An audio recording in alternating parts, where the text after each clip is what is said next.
46th President of the United States of America, Joe Biden. Freedom, freedom is you. You give me freedom, freedom.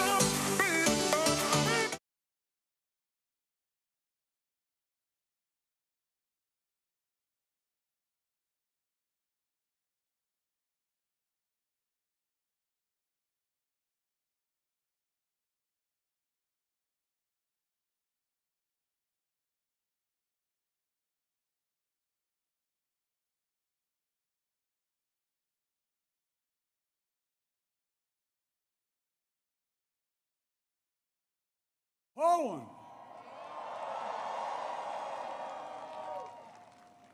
One of our great allies. President Duda, Prime Minister, Mr. Mayor, to all the former ministers and presidents, as well as mayors and Polish political leaders from all across the country, thank you for welcoming back to Poland. You know, it was nearly 1 year ago I spoke at the Royal Castle here in Warsaw, just weeks after Vladimir Putin had unleashed his murderous assault on Ukraine, the largest land war in Europe since World War II had begun. And the principles that have been the cornerstone of peace, prosperity, and stability on this planet for more than 75 years were at risk of being shattered. 1 year ago, the world was bracing for the fall of Kyiv. Well, I just come from a visit to Kyiv, and I can report Kyiv stands strong. Kyiv stands proud. It stands tall. And most important, it stands free. When Russia invaded, it wasn't just Ukraine being tested. The whole world faced a test for the ages. Europe was being tested. America was being tested. NATO was being tested. All democracies are being tested. And the questions we faced were as simple as they were profound. Would we respond, or would we look the other way? Would we be strong, or would we be weak? All of our allies, would be united or divided? 1 year later, we know the answer. We did respond. We would be strong. We would be united. And the world would not look the other way. We also face fundamental questions about the commitment to the most basic of principles. Would we stand up for the sovereignty of nations? Would we stand up for the right of people to live free from naked aggression? Would we stand up for democracy? 1 year later, we know the answers. Yes, we would stand up for sovereignty, and we did. Yes, we would stand up for the right of people to live free from aggression, and we did. And we would stand up for democracy, and we did. And yesterday, I had the honor to stand with President Zelensky in Kyiv to declare that we will keep standing up for these same things, no matter what.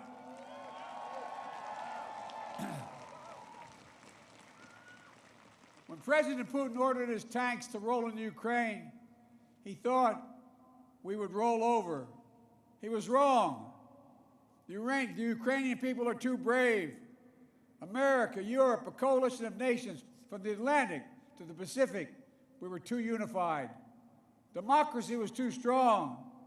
Instead of an easy victory he perceived and predicted, Putin left with burnout tanks and Russia's forces in disarray. He thought he'd get the Finlandization of NATO. Instead, he got the NATOization of Finland and Sweden. He thought NATO would fracture and divide. Instead, NATO is more united and more unified than ever before. He thought he could weaponize energy to crack your resolve, Europe's resolve. Instead, we're working together to end Europe's dependence on Russian fossil fuels. He thought autocrats like himself were tough and leaders of democracy were soft. And then he met the iron will of America and the nations everywhere that refused to accept the world governed by fear and force. He found himself at war with a nation led by a man whose courage would be forged in fire and steel, President Zelensky. President Putin is confronted with something today that he didn't think was possible a year ago. The democracies of the world have grown stronger, not weaker. But the autocrats of the world have grown weaker, not stronger. Because in the moments of great upheaval and uncertainty, that knowing what you stand for is most important. And knowing who stands with you makes all the difference. The people of Poland know that, you know that. In fact, you know it better than anyone here in Poland. Because that's what solidarity means. Through partition and oppression, when the beautiful city was destroyed after the Warsaw Uprising, during decades under the iron fist of communist rule, Poland endured because you stood together. That's how brave leaders of the opposition and the people of Belarus continue to fight for their democracy. That's how the resolve of Moldovan people, the resolve of the people of Moldova to live in freedom, when it gained them independence and put them on the path to EU membership. President Sandu is here today. I'm not sure where she is, but I'm proud to stand with you and the freedom-loving people of Moldova. Give her a round of applause. Will not tire.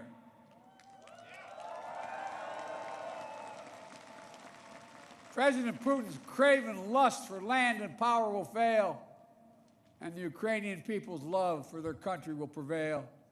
Democracies of the world will stand guard over freedom today, tomorrow, and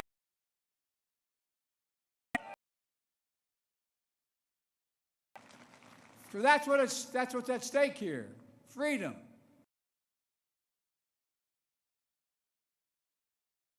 People of Ukraine. When President Zelensky said he came to the United States in December, quote, find the world and what our children, and then their children and grandchildren. He wasn't only speaking about the children and grandchildren of Ukraine, children, yours and mine. We're seeing again today what the people of Poland and the people appetites of the autocrat.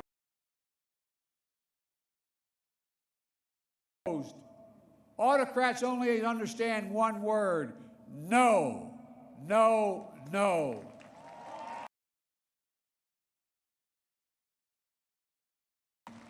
No, you will not take my freedom. No, you will not take my future. And I'll repeat tonight what I said last year in this same place. A dictator bent on rebuilding an empire will never be able to ease the people's love of liberty. Brutality will never grind down the will of the free. And Ukraine will never be a victory for Russia. Never.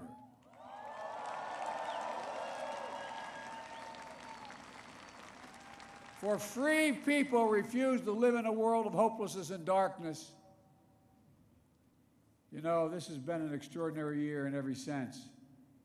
Extraordinary brutality from Russian forces and mercenaries. They've committed depravities, crime, shame or compunction. They've targeted civilians with death and destruction, used rape,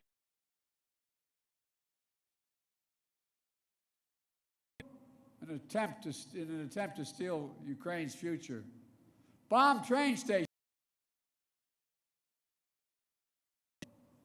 No one can turn away.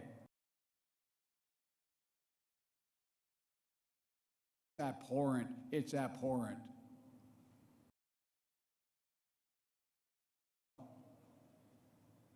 Has been the response of the Ukrainian people.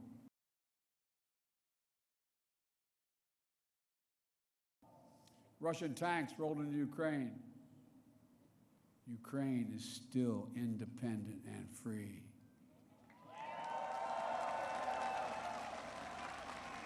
From Kherson to Kyiv, Ukrainian fighters have reclaimed their land. More than 50% of the territory Russia held last year.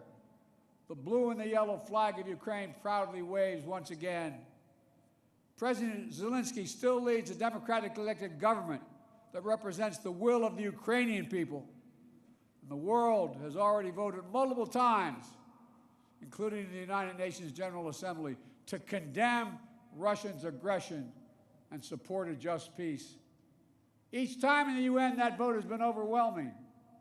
In October, 143 nations of the United Nations condemned Russia's illegal annexation. Only four in the entire UN voted with Russia. 4.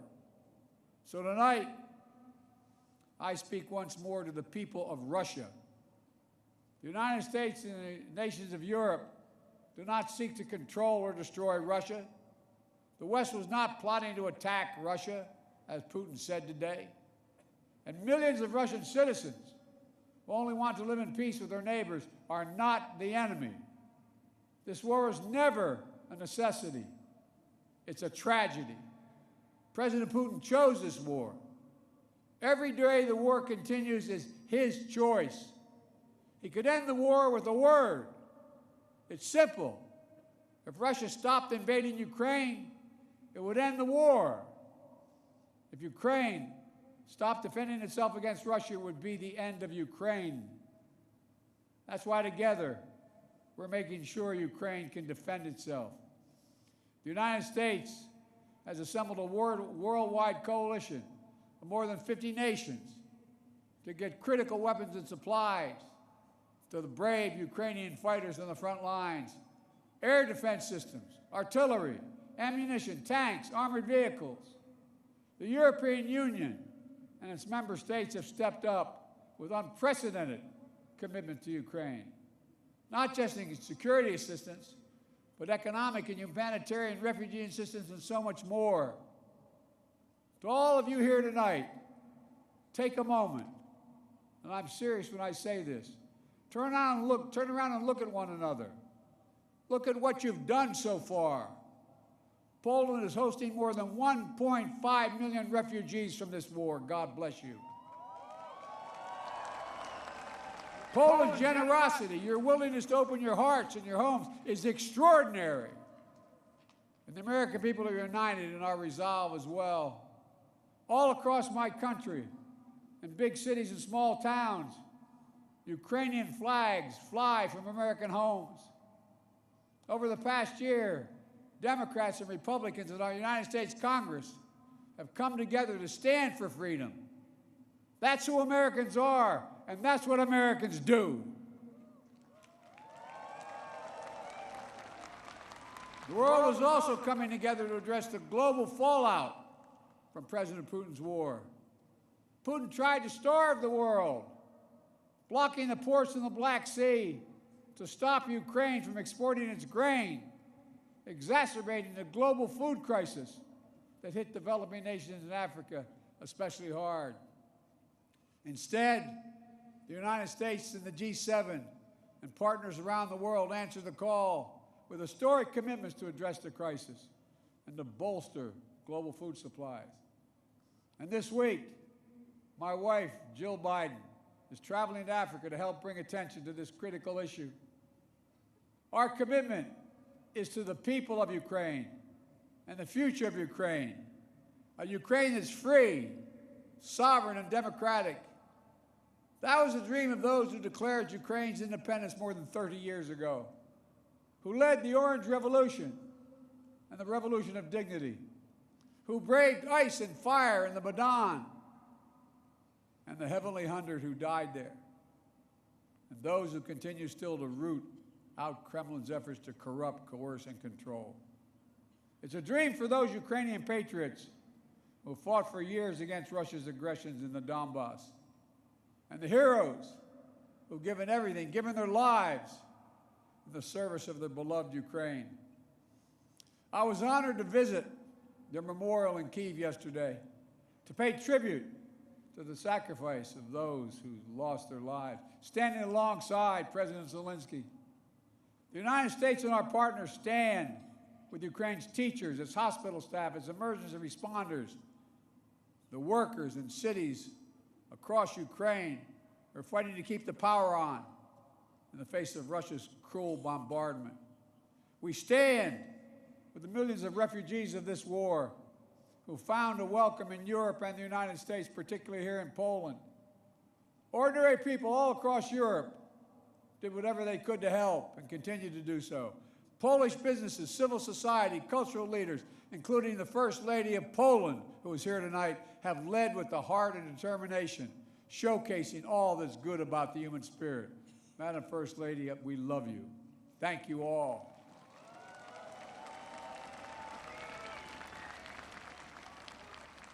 I'll never forget last year visiting with refugees from Ukraine who had just arrived in Warsaw, seeing their faces, exhausted and afraid, holding their children so close, worrying they might never see their fathers, their husbands, their brothers, their sisters again. In that darkest moment of their lives, you, the people of Poland, offered them safety and light. You embraced them. You literally embraced them. I watched the looks on their faces. Meanwhile, together we made sure that Russia is paying the price for its abuses. We continue to maintain the largest sanction regime ever imposed in any country in history. And we're going to announce more sanctions this week together with our partners. We'll hold accountable those who are responsible for this war, and we'll seek justice for the war crimes and crimes against humanity continuing to be committed by the Russians. You know, there is much for us to be proud of over all that we have achieved together this past year. But we have to be honest and clear-eyed as we look at the year ahead. The defense of freedom is not the work of a day or of a year. It's always difficult. It's always important. As Ukraine continues to defend itself against the Russian onslaught and launch counteroffensive of its own, there will continue to be hard and very bitter days, victories and tragedies. But Ukraine is steel for the fight ahead.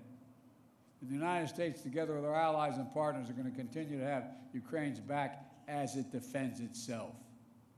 Next year, I will host every member of NATO for our 2024 summit in the United States. Together, we'll celebrate the 75th anniversary of the strongest defensive alliance in the history of the world, NATO. And let there be no doubt, the commitment of the United States to our NATO alliance and Article 5 is rock solid. And every member of NATO knows it, and Russia knows it as well. An attack against one is an attack against all. It's a sacred oath. Sacred oath to defend every inch of NATO territory. Over the past year, the United States has come together with our allies and partners in an extraordinary coalition to stand against Russian aggression. But the work in front of us is not just what we're against. It's about what we're for. What kind of world do we want to build? We need to take the strength and capacity of this coalition and apply it to lifting up the lives of people everywhere, improving health, growing prosperity, preserving the planet, building peace and security, treating everyone with dignity and respect. That's our responsibility. The democracies of the world have to deliver it for our people. As we gather tonight, the world, in my view, is at an inflection point. The decisions we make over the next 5 years or so are going to determine and shape our lives for decades to come. That's true for Americans. It's true for the people of the world. And while decisions are ours to make now, the principles and the stakes are eternal. The choice between chaos and stability, between building and destroying, between hope and fear, between democracy that lifts up the human spirit and the brutal hand of the dictator who crushes it, between nothing less than limitation and possibilities. The kind of possibilities that come when people who live not in captivity but in freedom. Freedom. Freedom. There is no sweeter word than freedom. There is no nobler goal than freedom. There's no higher aspiration than freedom. Americans know that, and you know it.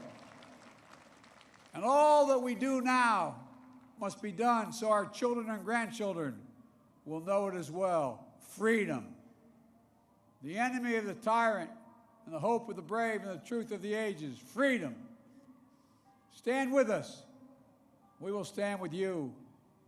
Let us move forward with faith and conviction and with an abiding commitment to be allies, not of darkness but of light, not of oppression but of liberation, not of captivity but, yes, of freedom. May God bless you all. May God protect our troops. And may God bless the heroes of Ukraine and all those who defend freedom around the world. Thank you, Poland. Thank you, thank you, thank you for what you're doing. God bless you all.